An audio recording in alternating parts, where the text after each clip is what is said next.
Emily को अपना locket बहुत प्यारा था। ये उसकी मम्मी का गिफ्ट था। लॉकेट सोने का और चमकदार था। इसके अंदर एमिली की मम्मी की फोटो थी। एमिली इसे हर रोज पहनती थी। एक दिन एमिली पार्क में खेल रही थी। वो झूला झूल रही थी। वो स्लाइड से नीचे उतरी। फिर एमिली को कुछ बहुत बुरा एहसास हुआ। उसका लॉकेट खो गया था। उसने हर जगह ढूंढा, लेकिन उसे वो नहीं मिला। एमिली का दिल टूट गया। वो एक बेंच पर बैठ गई और रोने लगी। तभी एक दयालु बुजुर्ग महिला ने एमिली को देखा। उसने उसे पूछा कि क्या हुआ। एमिली ने उसे खोए हुए लॉकेट के बारे में बताया। बुजुर्ग महिला मुस्कुराई। उसने एमिली से कहा कि चिंता मत करो, वो एक ऐसी जगह जानती है जहां खोई हुई चीजें जाती हैं। इसे खोई हुई चीजों का आइलैंड कहते हैं। बुजुर्ग महिला ने एमिली को एक पुराना नक्शा दिया। उसने कहा कि यह नक्शा उसे आइलैंड तक ले जाएगा। एमिली बहुत खुश हुई। उसने बुजुर्ग महिला को धन्यवाद दिया और घर भाग गई। वो अपना लॉकेट ढूंढने के लिए बेताब थी। अगली सुबह एमिली समुद्र में निकल पड़ी। उसने अपने रास्ते के लिए पुराने नक्शे का इस्तेमाल किया। यात्रा लंबी और मुश्किल थी। एक बड़ा तूफान आया। लहरें ऊंची और डरावनी थी। एमिली अपनी बोट को कसकर पकड़े रही।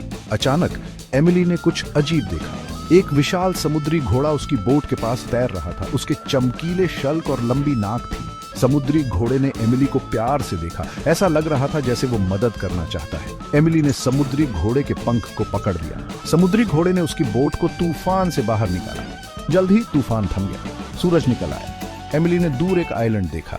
यह खोई हुई चीजों का आइलैंड था। एमिली आइलैंड पर कदम रखा। उसने हर जगह खोई हुई चीजें देखी। खिलौने, टोपियां और किताबें थीं। एमिली ने एक खोया हुआ मोजा भी देखा। आइलैंड अजीब और अद्भुत जीवों से भरा था। बात करने वाले जानवर और गाते हुए फूल थे। एमिली एक दोस्ताना बात करने वाले खरगोश से मिली जिसका नाम हॉप्स था। हॉप्स ने एमिली को उसका लॉकेट ढूंढने में मदद करने की पेशकश की। एमिली और हॉप्स एक साहसिक कार्य पर निकल पड़े।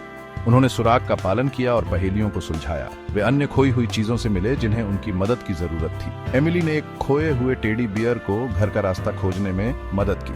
उसने एक खोई हुई टोपी को उसके मालिक को खोजने में मदद की। एमिली ने महसूस किया कि दूसरों की मदद करने से उसे खुशी मिलती है।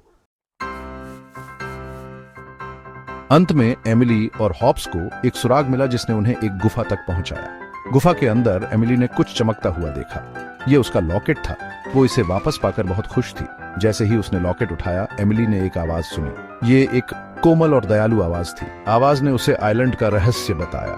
खोई हुई चीजों का आइलैंड केवल खोई हुई चीजों के लिए जगह नहीं था। ये खोई हुई आत्माओं का घर था। खोई हुई चीजें वास्तव में खोई नहीं थीं। वे अपने मालिकों के उन्हें याद करने का इंतजार कर रही थी। एमिली ने महसूस किया कि उसे उन चीजों को संजोना चाहिए जो उसे प्यारी है। उसने वादा किया कि वो अपने लॉकेट या अपनी मां के प्यार को कभी नहीं भूलेगी। एमिली ने हॉप्स को अलविदा कहा और घर वापस चली गई। वो जानती थी कि वो खोई हुई चीजों के आइलैंड पर अपने साहसिक कार्य को कभी नहीं भूलेगी।